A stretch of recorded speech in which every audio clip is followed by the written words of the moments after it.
A common mistake a lot of shooters make in the ambush setup, they'll sit down into the sage and they'll have a bush or a branch in front of them that's obstructing their view. A lot of people think, well, you need to be completely surrounded in sage.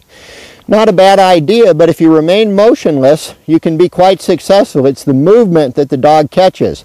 If you're dressed up in camouflage, you don't have a lot of sun on you, he's not getting any glint or glare off of the rifle, that dog can come within several feet of you if you've got your cover scent on.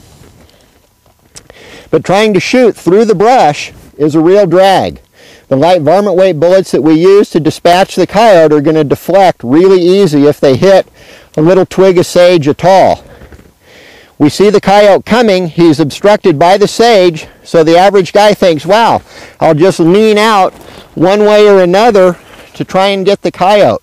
When that happens, he detects the movement, turns tail, and he's gone, and you've blown what could have been an ideal fur gathering opportunity. Okay, so get yourself in a position that whatever axis of view you're working with, you can see and cover clearly without any obstructions, without trying to blow a bullet through the sagebrush to get to the coyote on the other side.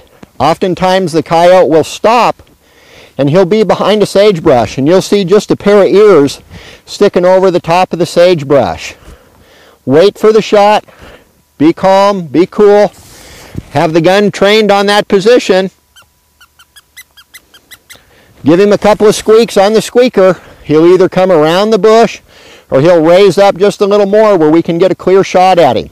Do not try and blow a varmint bullet through a big chunk of sage. You're simply going to educate or wound the coyote, and that's something we don't want to do.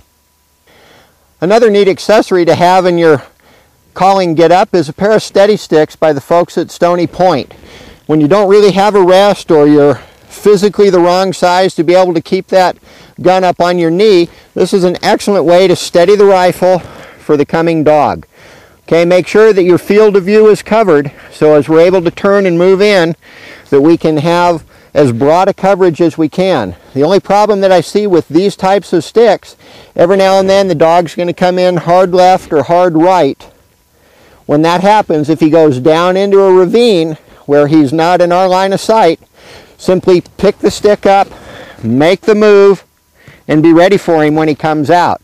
Do not make the move if the dog is looking at you. As soon as he sees that movement, he figures the jig's up and he's on his way for greener pastures somewhere.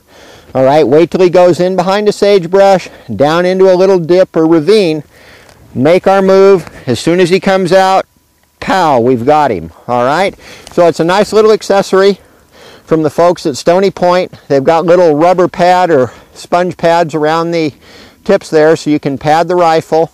Neat little accessory, they clip right on your belt.